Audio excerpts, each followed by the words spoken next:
Thanks for tuning in, and welcome to Norman's Broadcast, a broadcast from Melbourne, Australia, that showcases a multiple streams approach to values, emotions, and willingness in life, for life matters in these uncertain times.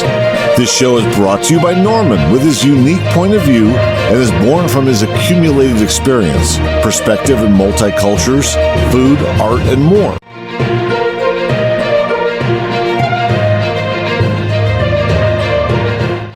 Now let's welcome your host, Norman, and his guests. Welcome to Norman's Broadcast, live from Melbourne, Australia.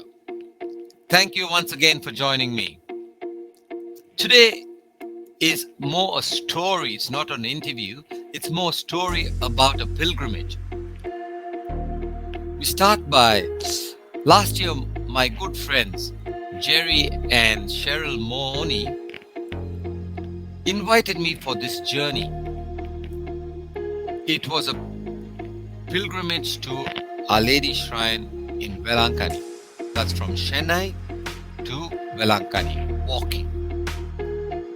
I used to do this pilgrimage all the time by transport, by bus or by train. I'll fly down from Melbourne to Chennai. I'll take a train, overnight train, and go to Velankanni and do my prayers and my pilgrimage and come back. But this time I choose to go with them on this journey, a walk.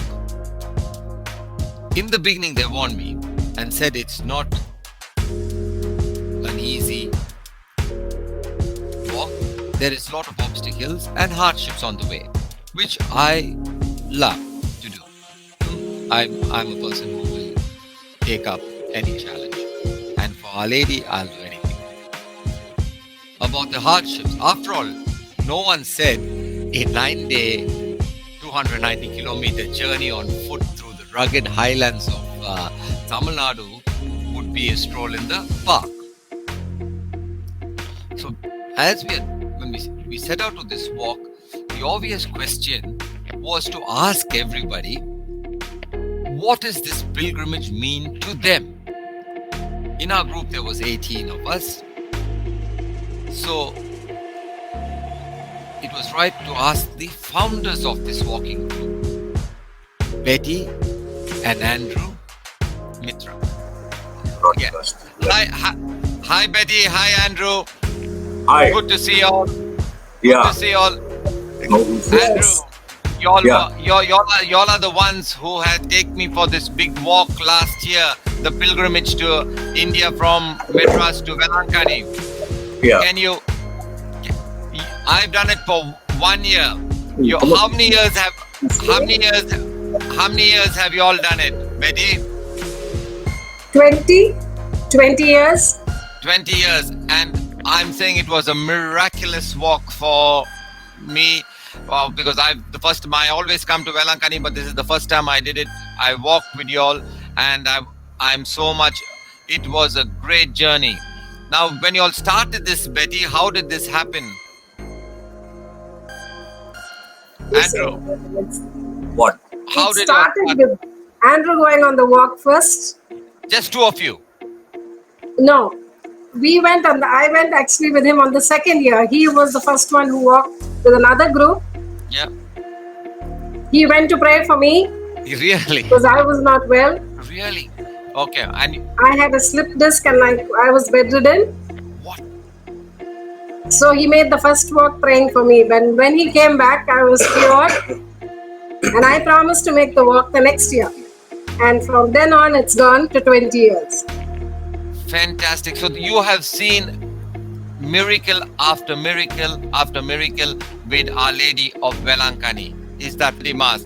Thank you once again, Andrew and Betty. It was a great trip, and there's a lot of memories, and we'll come definitely next year. Thank you, Andrew. Thank you, Betty. Thank you. Thank you. Getting ready for this pilgrimage, we as pilgrims walking on the road had to wear a burnt orange outfit, clothes, which was already tailored and kept for us when we landed from Melbourne. And we had these orange clothes which are called Kaaba clothes, and that's sacrifice for anybody who sees you with these clothes know that you are going on a spiritual journey. And then we are allowed to take one backpack with few of our clothes, just overnight clothes and just spare clothes. And also, we were only allowed to wear sandals, no shoes or runners or anything. So that was the attire for the journey. Anybody who would like to do this journey, I would definitely recommend it. But I would recommend a staff. I had a staff with me which helped me in the rough roads and all the potholes. And definitely it gave you a bit of balance. Next year, if I'm doing it, I will take a few staffs and I'll sponsor a few staffs for all the pilgrims, whoever wants a staff. Now, as the journey went on, most of the pilgrims on the way that I met, they were having so much of gratitude, thanksgiving, hope, and one common denominator that they all had was Our Lady, Mother Mary, Our Lady of Velankanni. Only 2 words, Ave Maria. The participation of this walk was an experience, a cultural experience of sound, sight of rural India, which you could only get at the ground level because we were on the ground. Our feet were on the ground. If we were traveling by bus or by car or by train, you wouldn't see the small insects on the road. You wouldn't hear the birds on the trees. You wouldn't experience the trucks passing you 100 miles an hour. And most of all, you wouldn't experience the camaraderie with the other pilgrims who are walking with you, helping each other, praying and chanting throughout the way. Hallelujah, hallelujah. After a long day of hiking through the little towns and the big highways and the isolated bushlands, you'll rest your weary feet at the end of the day at the homes of hospitable locals who would prepare a meal for all of us. Now we have to find water for a freshen up and a spot to rest our tired bodies. I found this process the most difficult, as we had a plastic sheet as our beds and our backpack as our pillows. But still, we slept well in the little room that we found in any nook or corner. After a few hours of knockout sleep, we would wake up at 3 a.m. and go into the dark morning, saying the Holy Rosary all the way till the sun rises, having the faith of the morning bird waiting for the sun to rise, till we come to a little tea shop to have a nice cup of hot coffee, and then the biscuits will come around and everybody says good morning to each other. We are half awake, and that's how we begin our mornings. After which, the walkers and movers take off. So our morning prayers are said and done. So now the next stop is for a well-deserved tiffin. We go and stop in one of the shops there for breakfast, tiffin. And all our meals were looked after by our host, Betty and Andrew. By now the sun is hot and we get a bit slow too. So everybody takes their own time in small groups, praying, talking. till we meet up for lunch in one of the restaurants on the road. The lunch is great because all our meals we had together. Andrew made sure that we all met in one spot and everybody sat down and had a meal together, which was really good. We could walk on our own in groups, but we met up for our meals. So lunch was a beautiful all-you-can-eat vegetarian thali. That was most enjoyable. And Andrew made sure that we all had a cool drink to keep us hydrated. So we had that. And after the heavy lunch, some of the group went under a tree and had a siesta, while others kept walking. And all the way, praying, walking. I know it took us at least for our next halt, which was the night stop, around 6:30, 7 o'clock. Sometimes we even went there. I remember in one day we reached when it was all dark. It was 8 o'clock in the evening, I think it was. That was, I think, just before Pondicherry. And so that's how we reached our night spot. And the same, we found a place to sleep. And we started up again early morning the next day. Doing this was really hard. Sometimes you want to give up and you just feel so tired and you want to give up. But looking around at the other pilgrims with you, it gives you strength and it inspires you. It inspired me a lot. I actually got very sick in Pondicherry. They had to take me to the doctor.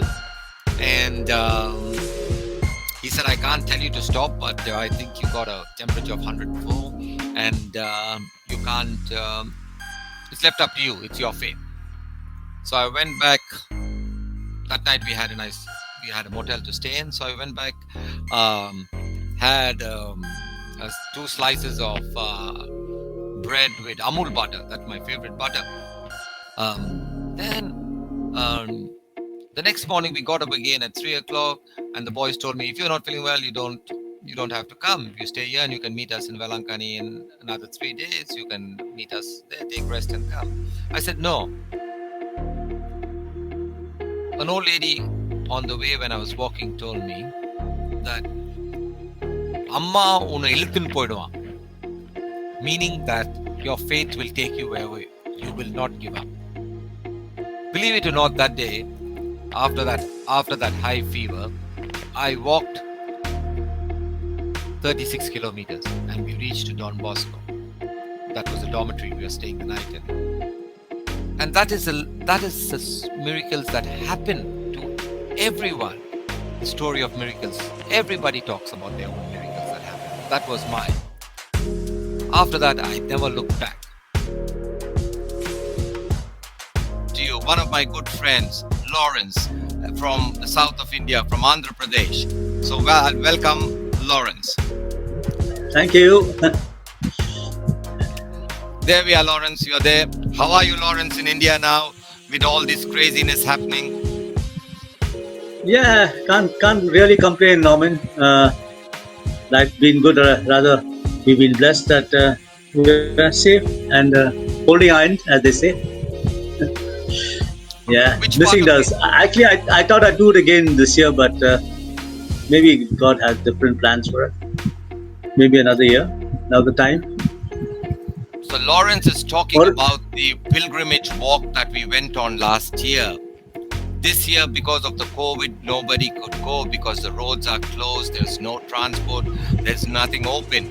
So that's what we are going to talk about. Last year we did this walk. It was it's from the south of India, from Madras to a place where the Holy Mother's Church is, Velankanni. So during this walk, it took us around 11 days.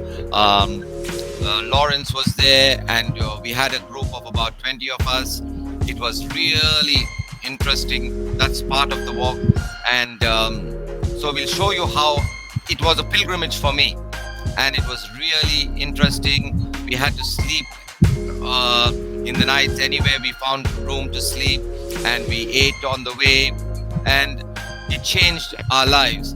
So I got a few people who went on this walk. They're going to share what it changed in their lives. Now we will ask my friend Lawrence, what did it change in his life? Very humbling experience, you know. I mean, you could see every night after it came to a halt, um most of the ladies, why the guys had blisters on the feet, and everybody would be taking care of each other. I mean, cleaning the blisters, applying whatever lotion was needed, and wrapping it up again, and that was very, very humbling. And the fact that a lot of us held back to keep the, we shouldn't say them, call them stragglers, because they're really grounded too, but some of them are really struggling through, and a lot of us stayed back to help them out, and that was another humbling experience. Everybody walking like this now. In our group itself, there was young children, plus there was, as you said, there were some people who really were compromised. I know one of the guys in our group, he had both his knees, Alan, he had to go for surgery to change, to have knee replacement, and Alan just couldn't afford it, so he said, I'm going, and my lady is going to cure me. And so you know, it was a pleasure walking with you, because I like the way you connect with people. I mean, you just would stop and talk to somebody, and they'd open up, and that's an amazing trait that you have, and I think you're blessed with that. And it was nice to stop people, talk to them, and share their interests or whatever. But you're good, man. that connecting with people, for sure. Hi, Norman. That's a fantastic brainstorm and great initiative that you're taking for Mother Mary's feast. I'm sure you're going to be blessed enormously. Thank you for including me in your presentation. It means so much to me. It opened a floodgate of memories from our previous walk. There were many queries and all sorts of requests on the WhatsApp regarding this year's walk. I'm sure people are hungry to do it again, but I guess God had his own plans. I, for one, will be looking forward to next year's walk, if God willing. To all of you who are watching this video and were part of the last year's walk, I'd like to say you're a fantastic lot. Each one of you is extraordinary in his own way. Any captain would want you in his team. I'll conclude by saying, take care, stay safe, and mostly stay blessed till we meet again for the glory of Mother Mary's walk. Bye. these are a few of my favorite moments. The man traveling so light. I had all my bags and everything. This guy just had one bag, a garbage bag around him. And how did he make it? This father taking his sick child in a pram, pushing him all the way to Velankanni to be healed. These three young men, youth, when I met them, I said, guys, what are you doing? We do this every year, uncle. Youth with so much of faith. And many others, young couples, who just picked up their bags and walking. I said, where are you going to stay in Velankanni? We don't know. There's always place for us on the side of the church. And it was so amazing to just see these people, their faith. So this is what is all about this pilgrimage. It changed my life. It changed how I look at things. Anybody can do it if you have faith and hope. Finally, we have reached the shores of the Holy Velankanni Church Shrine. The waters are the same. There's not much change there from the time the Portuguese sailors arrived centuries ago to build the shrine of Velankanni. Today, individuals of many denominations flock all over India and the world to this church. It was a fit place to see everyone make their journey. After our walk for 8 days and 8 nights, it was really worth coming on to the Holy Land.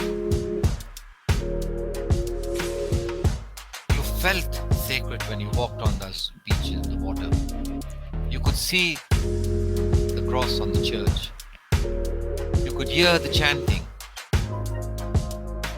It was a great experience that we finally arrived with all the hardship and all the obstacles on the way. As the old lady told me, Amma unilkin poma. Have your faith, Mother will take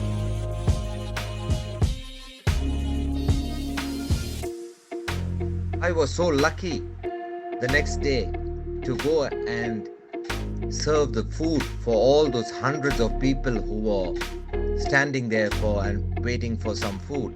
Everybody was there. There was a lot of restaurants opened, everything, but there was so much of charity going on. These were big pots of more than 100 kilos for 50 kilos of biryani. And we just served, and the people were lining up, and we had plastic plates. We gave it to them. See the big lines there. And it was so amazing. I was so privileged to do that small bit of work to serve all these multitudes. See, everyone was so happy and smiling with their food. They were so grateful, and that's what they were all waiting for in the evening for the big event, the flag hoisting. So there again, as soon as one pot was over, they brought in another pot of rice, and then this beautiful flag hoisting started. There was, I'm sure, 1 million people carrying this big flag around. It went around the beach and came back this side. Anyone, if you've been in Velankanni, you'll know where all the shops are, and it came back.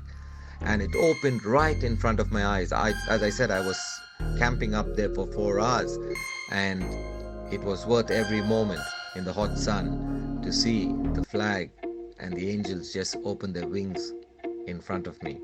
It was an experience what I will never forget with all these people. I don't know if it's going to happen again, but I was lucky to do it in 2019.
Thank you, and we'll have some good guests and some good conversations. That's all it's all about. We'll have a chat.